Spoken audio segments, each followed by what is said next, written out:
हम उस देश में हैं राष्ट्रीयता की बात करती है। सियासत की अपनी एक तासीर होती है। जब आप सत्ता में होते हैं तो नीतियां बनाते हैं और देश चलाते हैं, लेकिन जब आप विपक्ष में होते हैं तो आपका काम होता है विरोध करना।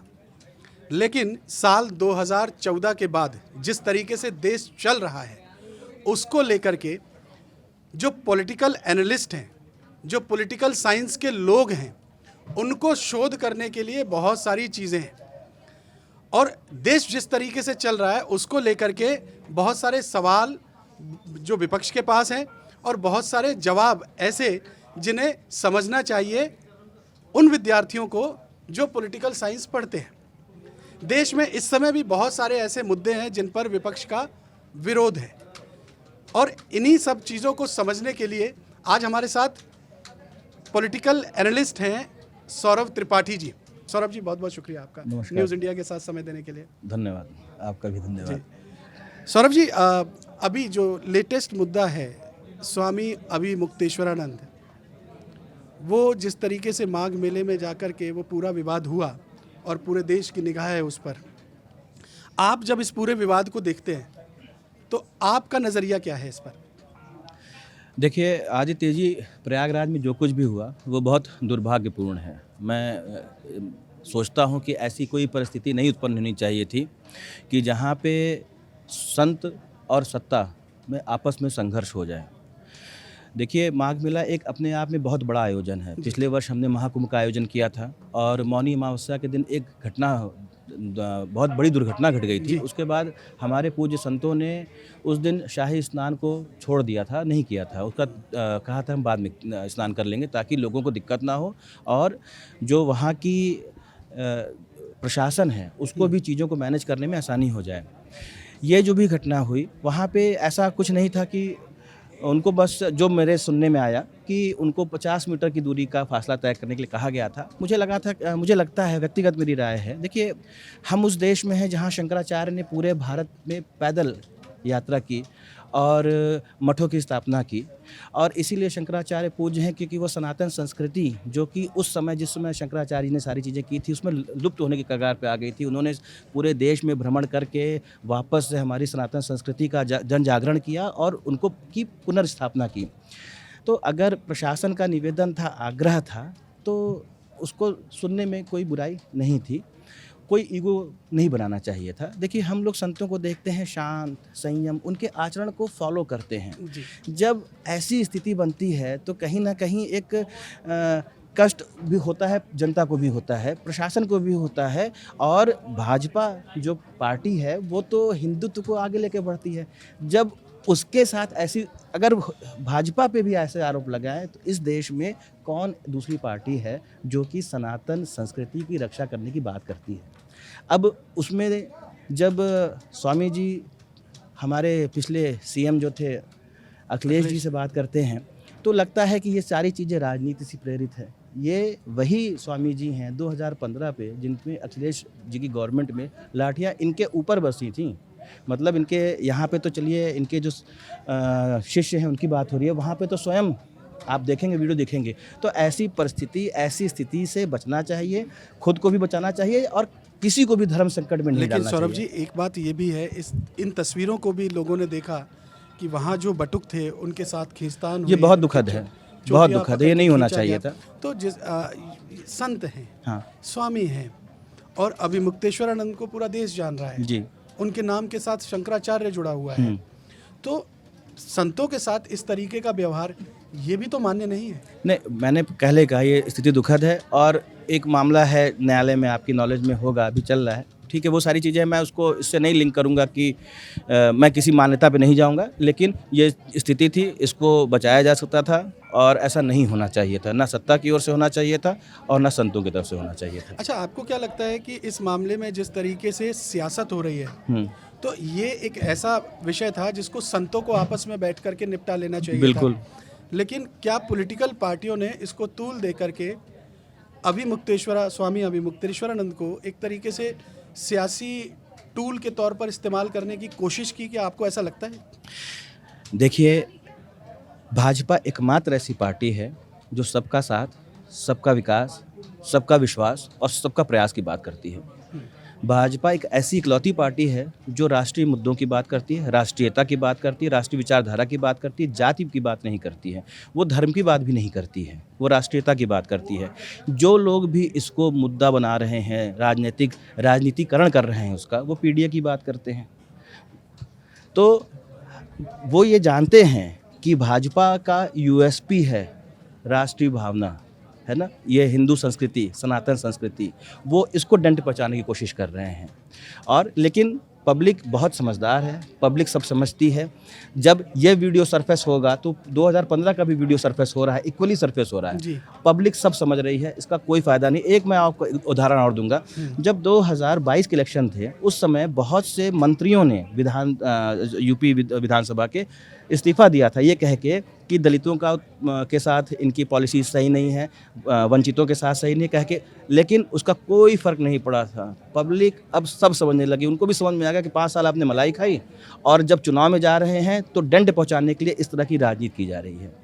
जी आदित्य जी। जी, अच्छी बात ये है कि काफ़ी हद तक मामला सेटल हो चुका है। जी बिल्कुल। तो ये एक बेहतरी बात है। और वैसे भी साधुओं से, सन्यासियों से देश एक सबक भी लेता है, उनसे सीखता है संयम, शालीनता, हठ धर्मिता तो बिल्कुल नहीं। बिल्कुल नहीं। तो दूसरी बात यह है कि जो चाहे उत्तर प्रदेश की बात कर ले, अगर यहाँ पे योगी आदित्यनाथ जी हैं, वो तो संत है ही हैं, गोरखधाम पीठ के महंत भी हैं वो। अगर हम प्रधानमंत्री जी को भी देखें तो वो भी किसी सन्यासी से कम नहीं है। जिस प्रकार से केदारनाथ में जाके 36 घंटे के उन्होंने जो समाधि लगाई, वो कोई आम आदमी के बस का नहीं है। मुझे लगता है वो कुछ, और ये मैं मानता हूँ कि देश बहुत भाग्यशाली है कि उसे एक ऐसा नेतृत्व मिला है जो कि हर मामले में, हर तरीके से इस देश को नेतृत्व देने में पूर्ण है। तो दोनों ही सन्यासी हैं और दोनों ही, मुझे लगता है, दोनों के सशक्त नेतृत्व में उत्तर प्रदेश भी सुरक्षित है और देश तो मोदी जी के नेतृत्व में आगे बढ़ ही रहा है। जी, जब एक प्रधानमंत्री त्रिकुंड लगा करके बिल्कुल सामने आता है, राम मंदिर पर जब ध्वजा चढ़ती है, हाँ, और उनके हाथ इस तरीके से कांपते कपाते हैं, हाँ, तो वो जी। कपकपाहट ये बयां करती है कि वो किस तरीके से भाव विभोहित हो रहे हैं। मैं आपको बताऊं, जब राम मंदिर का निर्माण हुआ, जी। मैं अयोध्या रहा हूं 2000 से लेकर 2004 तक, और मुझे कई मुद्दे ऐसे थे, जैसे कश्मीर का मुद्दा रहा हो, राम मंदिर का मुद्दा रहा हो, 1-2 विषय और हैं जो भाजपा के एजेंडे रहे हैं। राम मंदिर, मैं वहाँ रहा हूँ, मुझे जिस तरीके से, जितनी शांति से इन्होंने उसको निपटा दिया, मुझे उम्मीद नहीं थी। मुझे लगता नहीं था कि 500 साल से जो एक विवादित dispute, हाँ। है उसको कितनी कई पीढ़ियाँ आई गईं। और हमारे जो सनातनी लोग हैं, लोग कहते हैं कि हिंदू बड़ा शांत है, संयम है, लेकिन बड़ा जुझारू भी तो है। 500 साल उसने जुझारूपन दिखाया ना, लगा रहा ना लगातार। तो मुझे लगता है कि जितना ये अपने आप में बहुत बड़ा उनका अचीवमेंट है, और ये उनके ये इतना बड़ा अचीवमेंट है कि उनके कद को बहुत बढ़ा देता है, अमरता पहुंचाने वाला ये अचीवमेंट है प्रधानमंत्री नरेंद्र मोदी। फिर जो भी हुआ वो कानून के रास्ते से कानूनी रास्ते से होगा। सबको साथ में लेके चलना बहुत बड़ी बात थी उसमें। और जैसा कि इन्होंने 370 में भी किया, जिस तरीके से 370, जिस तरीके से वहाँ पे तिरंगा यात्रा वहाँ तक ले जाने, वहाँ झंडा, लाल चौक पर झंडा फहराना अपने आप में एक चुनौती हुआ करती थी। वहाँ पे आए दिन आप तो शांति एक्सपेक्ट करते ही नहीं थे, कुछ ना कुछ वहाँ चलता ही रहता था। लेकिन जिस शांतिपूर्ण तरीके से इन्होंने धारा 370 को हटाया, उस पूरे एपिसोड को जितने सफलतापूर्वक इन्होंने, जितने अच्छे तरीके से इन्होंने इसका निस्तारण और रणनीति के साथ उसको अंजाम तक पहुंचाया। वो अपने, खैर ये बीजेपी की बहुत बड़ी ये बिना स्ट्रांग कन्विक्शन के, एक बिना स्ट्रांग लीडरशिप है आपकी, इच्छा शक्ति के संभव नहीं था। और बीजेपी, मुझे लगता है कि प्रधानमंत्री जी के नेतृत्व में, और उसमें गृह मंत्री जी को भी श्रेय दूंगा कि उनका भी जो है, देखिए, प्रधानमंत्री का नेतृत्व तो ही है, लेकिन उस चीज़ को जो एक्सिक्यूट करने वाला व्यक्ति है, अगर वो कमज़ोर पड़ जाएगा तो भी चीज़ें अच्छे से एक्सिक्यूट नहीं हो सकती। तो जितना उनका योगदान है, एक इच्छा शक्ति होनी चाहिए और एग्जीक्यूशन, दोनों बीजेपी उसमें माहिर है। और जैसे जैसे दिन बीत रहे हैं, ये और माहिर उसमें होते जा रहे हैं। एक चीज़ और भी मैं इसमें जोड़ना चाहूँगा, क्योंकि अब ये एक्सिक्यूशन की बात आ गई। आपको याद होगा, राजीव गांधी जी ने एक स्टेटमेंट दिया था कि मैं यहाँ से 1 रुपये भेजता हूँ, नीचे 25 पैसे पहुँचते हैं। ये कमिटमेंट है कि हम 2,000 रुपये किसान सम्मान निधि भेजेंगे और 2,000 रुपये आपके अकाउंट 2,000 पूरा पहुंचेगा, डायरेक्ट बेनिफिट ट्रांसफ़र। ये बीजेपी ने कुछ नया नहीं, देखिए एक वो है, इंग्लिश में कहावत है, winners don't do different things, they do that things differently. तो ये प्रधानमंत्री जी पे चरितार्थ होती है। बिल्कुल ठीक।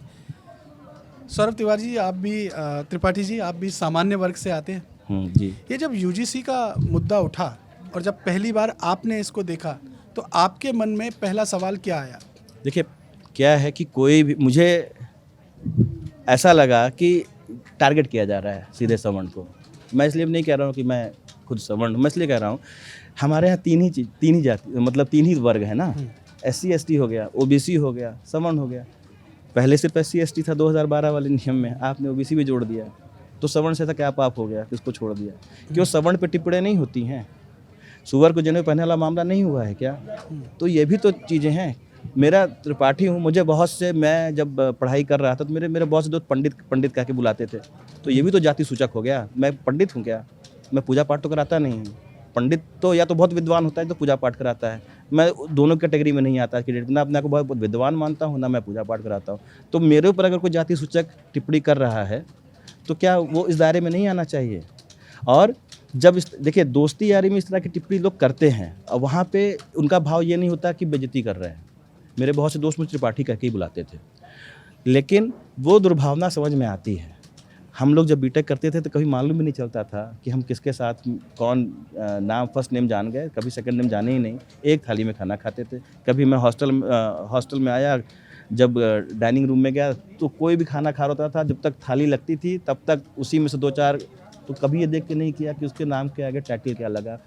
अरे मैं तो यहाँ पर जाति की बात हो रही है, मैं जो दूसरे धर्म के दोस्त हैं मैं उनके साथ भी कभी खाना खाने में परहेज नहीं किया। तो अब जब उस स्तर पे हम इस तरह के नियमों को लाएंगे तो बताइए छात्रों में क्या हम एकता रहेगी? देखिए जो सबसे बड़ा विवाद का इशू था, हालांकि ये मामला सुप्रीम कोर्ट पहुँच चुका है, सुप्रीम कोर्ट ने स्टे लगा दिया है, और लेकिन इसमें जो सबसे बड़ा विवाद का इशू था वो ये था कि साहब आप कंप्लेंट नहीं कर सकते, आपके ऊपर आरोप लगा रहा है तो सबूत भी आपको ही देना होगा।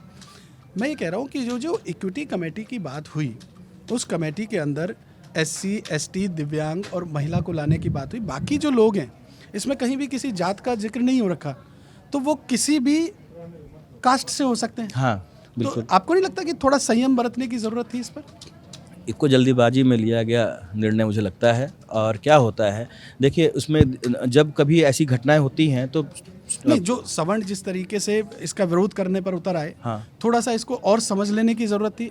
नहीं आपको सवर्ण ऐसा लगता है? नहीं, उसमें वो उनको क्या समझते, वो तो दिख ही रहा है, प्रत्यक्ष दिख रहा नहीं, है। उसमें तो कहीं नहीं लिखा हुआ कि ये नहीं, जो है कल बाकी कोर्ट ने भी जो कहा, उसने कहा ना कि ये जो दिख रहा है ये एम्बिगस है, स्पष्ट नहीं है, कंफ्यूजन क्रिएट कर रहा है। कंफ्यूजन, हाँ, तो भाषा ठीक नहीं है, थोड़ा भाषा ठीक सा, नहीं। हाँ।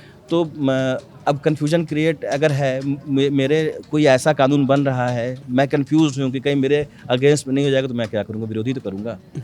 तो वही किया, तो उसमें कुछ गलत नहीं है, बिल्कुल ठीक किया। और जो उसमें एक प्रावधान था 10 लोगों की कमेटी बनाने का, उसमें यह था कि कोई भी उसमें सवर्ण नहीं हो सकता। तो क्या फैसला एकदम पक्षपातपूर्ण नहीं होगा? नहीं, उसमें ये कहीं नहीं मेंशन है कि इसमें सवर्ण नहीं होगा।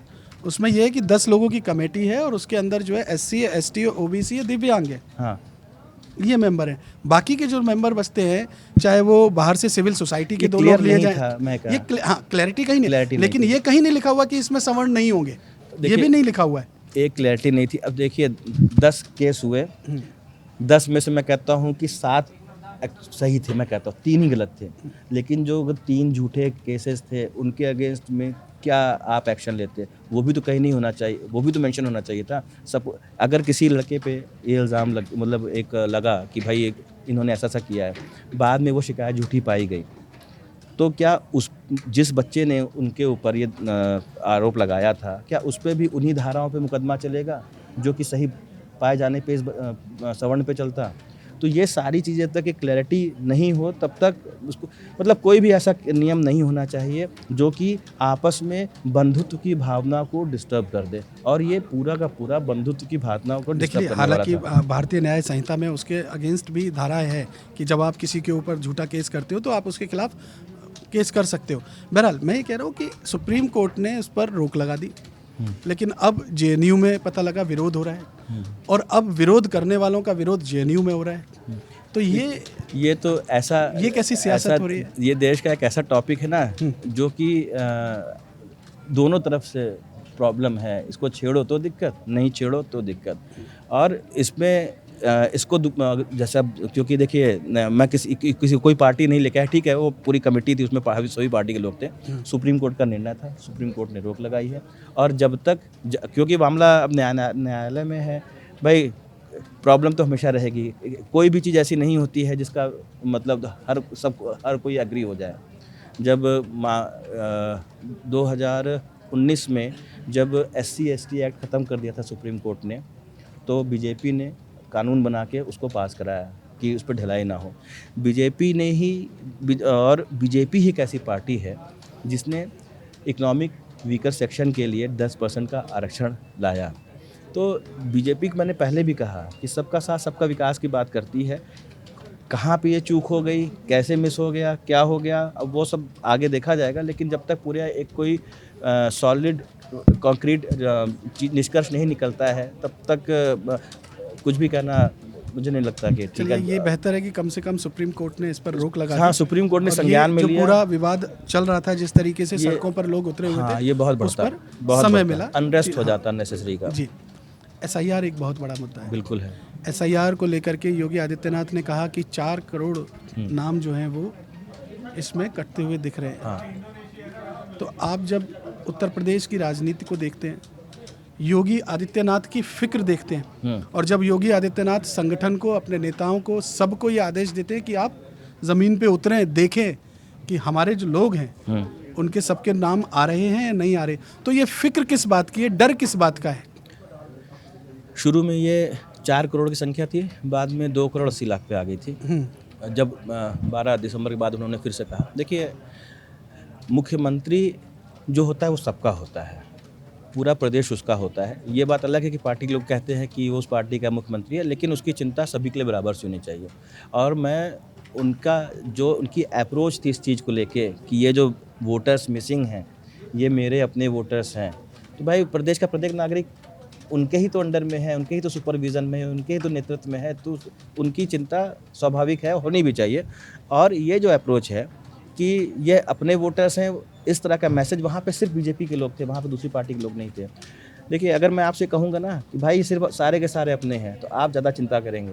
अगर देख लेना भाई अपने अपने छांट के निकाल लेना है इसमें से, तब आप थोड़ा सा ढीले पड़ जाएंगे।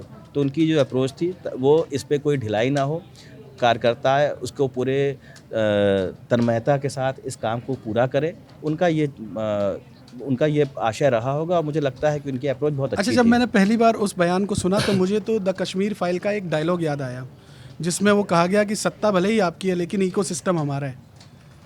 क्या आप उससे कहीं कनेक्ट करते हैं? अभी तो सत्ता भी नहीं की है ना, अभी तो सत्ता भी नहीं की है, तो इकोसिस्टम भी नहीं का होगा, प्रशासन। लेकिन फिर भी डर है? नहीं, डर नहीं है। डर इस बात का नहीं है। देखिए, सत्ता का डर बीजेपी ने नहीं किया कभी, ठीक है। मैंने सत्ता का डर बीजेपी में नहीं देखा है कि सत्ता चली जाएगी, इस डर से कोई काम रोक दिया हो। मुझे याद है अयोध्या में जिस समय में ये चुनाव हार गए थे लोकसभा का, उसके बाद वहाँ पे लोगों ने कहा कि वहाँ पे जो विकास कार्य चल रहे हैं उसका नुकसान हुआ, लेकिन बीजेपी ने विकास कार्य नहीं रुका, विकास कार्य नहीं रुका। तो उसने वोट की चिंता नहीं की, विधानसभा भी तो आने थे ना। लेकिन बीजेपी का वो वोट की चिंता नहीं करती, वो काम करती है, वो लॉन्ग टर्म एजेंडा लेके चलती। कोई भी काम बीजेपी का आप उठा ले, कोई भी काम। मैं एक सिंपल एग्जांपल दूं, नोटबंदी हुई थी। नोटबंदी कब हुई थी? 2016 में 9 नवंबर को हुई थी। नोटबंदी की प्रक्रिया जो मेरा व्यक्तिगत मामला है, ये 2014 से शुरू हो गई थी। 2014 से गांव-गांव में फ्री इंटरनेट चलने लगा था, भले जियो बका चल रहा हो, सब आदमी को फ्री इंटरनेट मिलता रहा। लोग उस इंटरनेट यूज़ करना आ गया, स्मार्टफोन की बिक्री बढ़ गई, डाटा सस्ता कर दिया गया। मुझे याद है 2014 के पहले 400 कुछ रुपए का 1 GB डाटा आता था, और आज की डेट में हम पूरा 1 GB data 2 GB data per day मिलता है, हम यूज़ नहीं कर पाते। तो जनधन खाता खोला गया, बैंक को लोगों के घर पे पहुंचा दिया गया। बहुत से ऐसे बैंक हैं, आप दरवाजे पे खड़े नहीं हो पाएंगे, है ना, ये फॉर्मेलिटी करो, वो फॉर्मेलिटी करो, ये नहीं है, वो नहीं है। तो जनधन खाता खोला गया, फिर उनको प्रोत्साहित किया गया कि आप उसमें पैसा जमा करें। फिर वो बीमा योजनाएं लाई गई, अटल बीमा। तो ये एक पूरा एक प्रोसेस था, और 2016 तक जब इनको लग गया कि अब सबके बैंक अकाउंट खुल गए हैं, इवन आईसीआईसीआई भी जीरो बैलेंस अकाउंट खोले हैं लोगों ने, मतलब प्राइवेट की बात कर रहा हूँ मैं, आईसीआईसीआई निकल गया मुझसे, मतलब सरकारी हो गैर सरकारी सबको टारगेट दिया था आपको करना ही करना है। देखिए एक वो है ना, भय बिन होए ना प्रीति, तो बिना डर के तो भाई नहीं काम होता, तो डर से ही काम कराया, कैसे भी काम कराया, लेकिन काम कराया। मतलब केंद्र में बैठी हुई जो मोदी सरकार है वो जब भी कोई नया कानून लाती है, नई पॉलिसी लेके आती है, तो उसके ऊपर जो ग्राउंड वर्क है वो बहुत पहले से शुरू हो जाता है। हाँ। ये दूरदर्शिता है मोदी सरकार की। उनका कोई भी काम एक दिन का नहीं होता, लंबा। आपने चूंकि विकास कार्यों की बात की तो मैं आपको मणिकर्णिका घाट की तरफ ले चलता हूँ। वहाँ पर विवाद उठा कि साहब वहाँ जो घाट पर जो तोड़फोड़ हो रही थी, तो वहाँ पर अहिल्याबाई की मूर्ति को लेकर के विवाद खड़ा हो गया। इस विवाद को आप कैसे देखते हो? देखिए मैंने स्टेटमेंट सुना है, और जो प्रशासन का स्टेटमेंट है मैं वही उसी को मान्यता दूंगा, मैं वही मानूंगा। उनका ये कहना है कि जब यहाँ का सौंदर्यीकरण हो रहा है, घाट को ऊपर उठाया जा रहा है, उस मूर्ति को, उसके शिवलिंग को वहाँ पे डीएम ऑफिस, एसडीएम ऑफिस में कहीं पे रखा गया है, और जब ये पूरा निर्माण कार्य हो जाएगा तो उसको वहाँ पे रख देंगे, तो उसमें दिक्कत क्या है? ये जब आपके पास मुद्दे कम हो जाते हैं तो आप ऐसी चीज़ों, जब विश्वनाथ मंदिर बन रहा था उस वक्त भी ऐसे ही मुद्दे, तब भी आरोप लगे थे कि मंदिर तोड़ दिया, वो कॉरिडोर बन रहा था तब दिक्कत मंदिर तोड़ दिए। आज आप देखिए पहले वहाँ पे फुटफॉल कितना था, साल भर में 58 लाख थे, अब यहाँ महीने भर में 58 लाख हो जाते हैं। रोपवे बनाना पड़ रहा है लोगों को आने जाने में सुविधा हो जाए। अयोध्या में भी यही बात हो रही थी कि ऐसा कर दिया, ऐसा कर दिया। आज अयोध्या में देखिए, अयोध्या में 5 स्टार होटल तक खुल गए। मैं वहाँ रहा हूँ, वहाँ कुछ भी नहीं था, वहाँ पे ढंग का होटल 3 स्टार होटल नहीं था, आज वहाँ 5 स्टार होटल बन गए हैं। वहाँ पे हवाई पट्टी थी, वो कैसी थी वो मैंने देखी हुई है, आज वहाँ पे एयरपोर्ट बन गया है। तो लॉन्ग टर्म डेवलपमेंट के लिए short term issues, short term problems को तो बर्दाश्त करना पड़ेगा ही। तो वही प्रधानमंत्री ने बहुत पहले बोला था ना कि कड़वी गोली है, तो थोड़े बहुत तो दिन तो खाना ही पड़ेगा आपको, कड़वी गोली खानी होगी। जी बिल्कुल।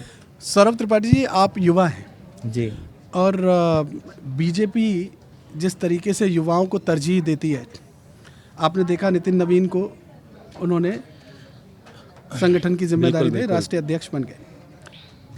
आप जिस तरीके से इन्होंने ये जिम्मेदारी दी है, युवाओं को जिस तरीके से आगे पुश कर रहे हैं, आप इसे किस तरीके से देख रहे हो? देखिए किसी भी देश, क्या युवा जो है वही वायु है बीजेपी की? अगर उल्टा कर दे युवा को तो वायु हो जाती है। जी, और वायु जो है वो जीवन के लिए बहुत ज़रूरी है। जी। तो आपको क्या लग रहा है ये जो युवा है यही बीजेपी के लिए बहुत ज़रूरी है? देखिए किसी भी देश के लिए कि जैसे हमारे देश को कहता है युवा देश, भारत जो है युवा देश है। 70 साल का जरूर हो चुका है, लेकिन 70 साल हमारे और आपके लिए एक बड़ा समय है, लेकिन किसी भी देश की राजनीति में 70 साल का कोई महत्व नहीं होता। 70 साल एक बहुत, अगर आप लॉन्ग टर्म में देखेंगे 70 साल का बहुत महत्व आज़ादी के, हाँ आज़ादी की बात कर रहा हूँ। देखिए वो तो बहुत पुराना हो गया, वहाँ नहीं जाऊँगा।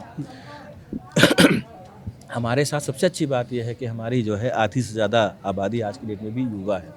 और मैंने कहा कि प्राइम मिनिस्टर नरेंद्र मोदी 2047 की बात कर रहे हैं, आजकल की बात नहीं कर रहे हैं। मुझ पर किसी ने ये चीज़ कही कि हम नहीं रहेंगे तब तक कौन जवाबदेही तय करेगा। नेहरू जी 1964 में डेथ हुई थी ना, जवाबदेही आज मांगी जा रही है ना, तो ये बात नहीं कहा जा सकता कि जवाबदेही नहीं है।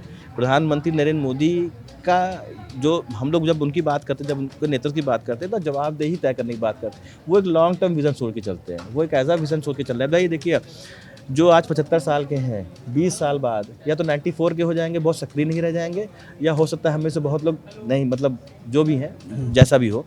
तो आज अगर कोई एक ऐसा युवा, आप केवल उनकी बात ना करें नितिन नवीन जी की, और भी आप देखेंगे उनके मंत्रिमंडल को भी देखेंगे तो उनका मंत्रिमंडल भी बहुत युवा है और बहुत युवा चेहरे हैं। हाँ, बहुत युवा चेहरे हैं। तो उनका शुरू से फोकस रहा है। मुझे जहाँ तक याद है युवा सांसद का भी उन्होंने बात की थी। युवा सांसद चलवाते हैं, वो अपने सांसदों से कहा कि युवा सांसद चलाइए और नौजवानों में राजनीति के प्रति एक इंटरेस्ट पैदा करिए। दूसरा, उन्होंने 15 अगस्त पे लाल किले की से कहा था कि हम 700 नए चेहरे लाएंगे। अगर आपको ध्यान हो तो, होता ज़्यादा का हो, मुझे 700 याद आ रहा है। तो 700 नए चेहरे लाएंगे जिनका बैकग्राउंड राजनीति से कोई लिंक नहीं रहेगा। उन्होंने लाया कि उनका ही ये कहना था कि भाई परिवारवाद नहीं होना चाहिए। उनका ये मतलब था कि देखिए जिस देश का युवा ये कहे कि हमें राजनीति से मतलब नहीं है, उस देश का बेड़ा गर्क हो जाएगा। इस देश किसी भी देश की दशा और दिशा राजनीति तय करती है। अगर युवा का ही मोह भंग हो गया राजनीति से, उसको मालूम ही नहीं कि मेरे यहाँ का जो कौन विधायक है, कौन सांसद है, कौन हमारे यहाँ से किस क्षेत्र से मंत्री है, जब उसका इंटरेस्ट नहीं रहेगा, कोई भी अगर पॉलिसी इंटरनेशनल लेवल पे जो पॉलिसी बन रही कौन बना रहा है, आईएएस पीएस तो ठीक है बैकग्राउंड में है, फेस तो मोदी जी है ना, नेतृत्व तो मोदी जी का है, वो उंगली उठती है तो मोदी जी की उठती है ना, स्ट्रॉन्ग लीडरशिप। एग्जैक्टली। तो जब आपको राजनीति की समझ नहीं रहेगी, तब फिर आप कैसे इस देश को ऐसे हाथों में सौंपेंगे जो कि आपको सही नेतृत्व दे सके। तो इसलिए बहुत ज़रूरी है कि युवाओं का इंटरेस्ट राजनीति में रहे, और इसी को मतलब बीजेपी की भी कवायद यही है। नितिन नवीन जी को भी इन्होंने जैसे चार्ज दिया, तो भी एकदम युवा 45 इयर्स, एक लंबा कैरियर आगे पड़ा है, और वो ये जैसे लोग कहते हैं अनुभव नहीं है, ये कुछ नहीं, मतलब अनुभव कुछ नहीं होता, जब काम करेगा तो अनुभव। नहीं, उनको तो बहुत अच्छा अनुभव है, वो बिहार की राजनीति से जुड़े हुए हैं। जो मैं बात, हाँ, जैसे कहते हैं राष्ट्रीय राजनीति का अनुभव नहीं है, 5 बार के विधायक हैं ये अपने आप में, और मैंने उनके अंदर भी जैसे मैंने देखा है ना कि उनके अंदर भी एक एंथुसियाज्म है, और जैसे कार्यकर्ता वाला एंथुसियाज्म मैंने देखा। मैंने एक फोटो देख रहा था, उसमें वो सेल्फी ले रहे थे, पीछे कुछ नेता बैठे थे, वो जबकि वो खुद भी विधायक थे। अमित शाह जी के साथ बड़े क्लोज एसोसिएशन में काम किया है उन्होंने 2009 में। और जो शख्स अमित शाह के साथ काम करेगा, जैसे कि राजनीति का चाणक्य कहा जाता है, बिल्कुल बिल्कुल, तो उसके लिए अगर ऐसी बात कहें कि तो वो गलती होगा कि इनको नहीं, अनुभव और नहीं। वो अनुभव उनको ये कह सकते हैं कि संगठन को इस लेवल के संगठन को मैनेज करना, देखिए चैलेंज है उनके लिए। जो नेता, जो बड़े भाई जो आपसे बड़े नेता हैं, 20 साल सीनियर है, 15 साल 10 साल जो सीनियर है, कल जो आपको नाम से बुलाते थे, आपको आज उनको जब बुलाना है, उनको जो है पुकारना है, तो कहीं ना कहीं आपको भी एक झिझक रहेगी। उस झिझक से निकलना ही अपने आप उनके लिए सबसे पहला चैलेंज तो यही है, जो मुझे लगता है। इवन कहना मतलब भाजपा के ऊपर से एक मैसेज आया कि भाई अब नितिन नवीन जी हमारे राष्ट्रीय अध्यक्ष हैं, उनके नाम के आगे माननीय नितिन नवीन जी लगाया जाए। तो ये सब समझ रहे हैं कि उनके लिए भी चुनौतियां हैं। और अब ये जैसे इलेक्शन आने वाला है तमिलनाडु, मैं यही बात करने जा रहा था कि जब चुनौती की बात करते हैं तो सबसे पहले तो आप वेस्ट बंगाल की बात कर रहे हैं। एक्सपेक्टेड है, मुझे लगता है अनाउंस हो जाएगा अप्रैल के आसपास। बिल्कुल विधानसभा चुनाव होने, तो अब विधानसभा चुनाव जब आप पश्चिम बंगाल देखते हो, सामने ममता बनर्जी देखते हो, तो चुनौती कितनी बड़ी हो जाती है। मुद्दे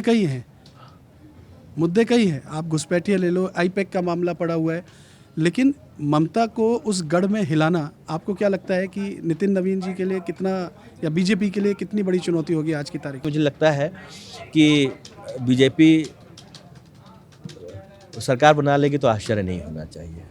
बड़ी बात है, बेहतर है अगर आप ऐसा सोच रहे हैं। प्लानिंग क्या आपको लग रही है उसके पीछे? देखिए, बीजेपी की प्लानिंग मैंने पहले भी कहा, एक दिन की नहीं होती है, उनकी दीर्घकालिक प्लानिंग होती है। बहुत समय से लोग लगे रहते हैं, बैकएंड पे काम चलता रहता है, वो दिखता नहीं है। ममता दीदी की राजनीति जो है, वहाँ पे पहले भी देखें तो उनकी राजनीति पूरी पब्लिक सेंटिमेंट्स को अपनी ओर डाइवर्ट करने की है, मतलब एक विक्टिम कार्ड प्ले करने वाली राजनीति रही है। 2021 में इलेक्शन की बात करें तो पूरे इलेक्शन के समय आपने देखा होगा कि वो पैर पे प्लास्टर बांध के व्हील चेयर पे घूम रही थी, और जिस दिन रिजल्ट आया वो अपने पैर पे चलती रही, व्हील चेयर तो दिखाई नहीं पड़ी उसके बाद।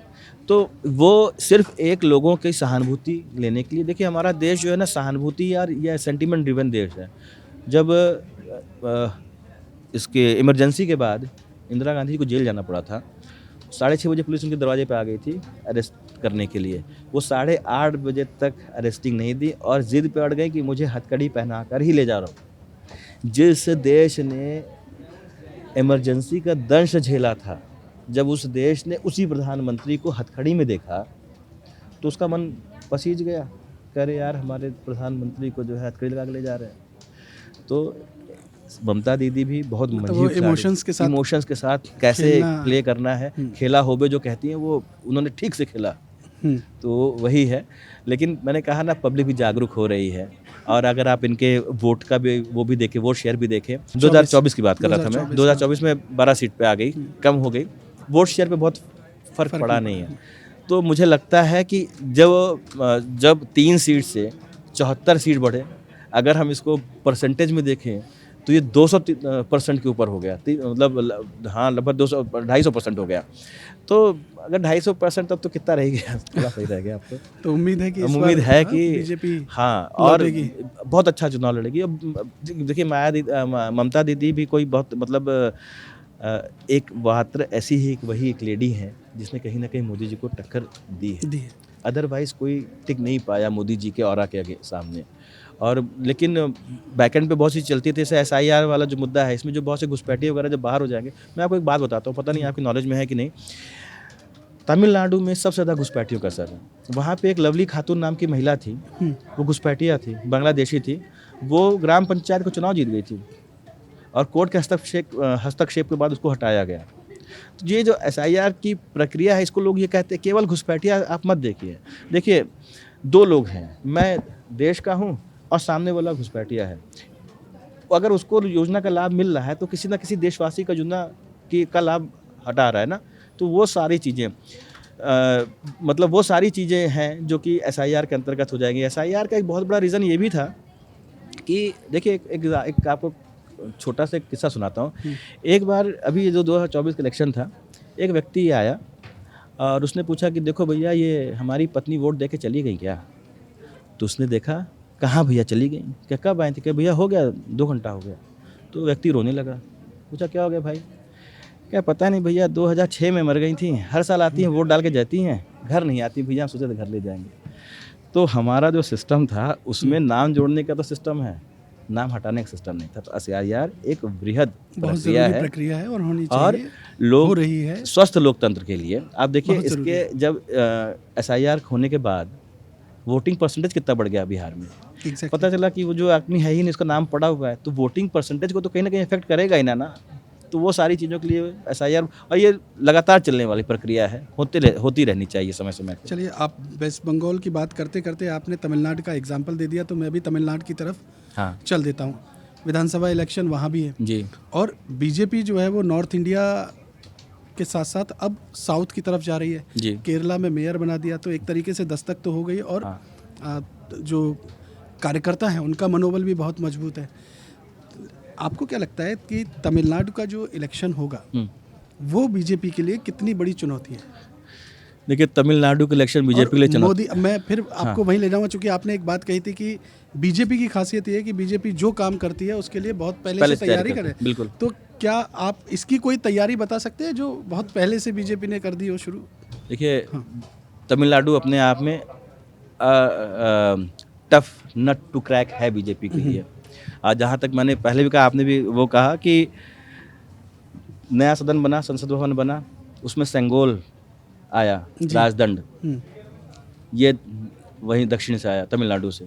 ज़्यादातर संत जो पूजा करने आए वो दक्षिण से थे। हमारे वाइस प्रेसिडेंट दक्षिण से हैं। हमारे राष्ट्रपति, उड़ीसा जीता ना बीजेपी ने, राष्ट्रपति कहाँ से है? उड़ीसा से। बीजेपी बहुत विज़न के साथ, बहुत एक उसका लंबा विज़न है, वो शॉर्ट टर्म पे काम नहीं करती, वो छोटी मोटी चीज़ों की ओर देखती भी नहीं है, पढ़ती भी नहीं है। अगर कोई तत्कालिक दीर्घकालिक लाभ के लिए कोई तत्कालिक नुकसान होता है तो होने दो, कोई चिंता नहीं है, बर्दाश्त कर लेंगे। उसका एग्जांपल और दे दूँ, 370 हटाना था, उनके साथ क्या कहते हैं, मुफ्ती मोहम्मद, उनकी बेटी के साथ उन्होंने सरकार बनाई, मुफ्ती महबूबा के साथ। हाँ, महबूबा मुफ्ती के साथ उन्होंने सरकार चलाई। तो बीजेपी का काम करने का तरीका दूसरा है। 2047 तक, अगर देखिए कोई भी कहता ना कि 2047 तक भारत को एक विकसित देश बनाना है तो नहीं मानता, लेकिन अगर मोदी जी कहते हैं ना तो विश्वास होता है, क्योंकि मोदी है तो मुमकिन है। मोदी है तो मुमकिन है। बहुत सारे सवाल किए और बहुत सारे जवाब जो है इन्होंने बहुत बारीकी से, सहजता से, सरलता से समझाने की कोशिश की। सौरभ जी, बहुत बहुत शुक्रिया, आपने हमारे साथ समय दिया थैंक यू आदित्य जी, और इतने सारे सवालों को आपने बहुत ही सहजता के साथ समझाया। Thank you.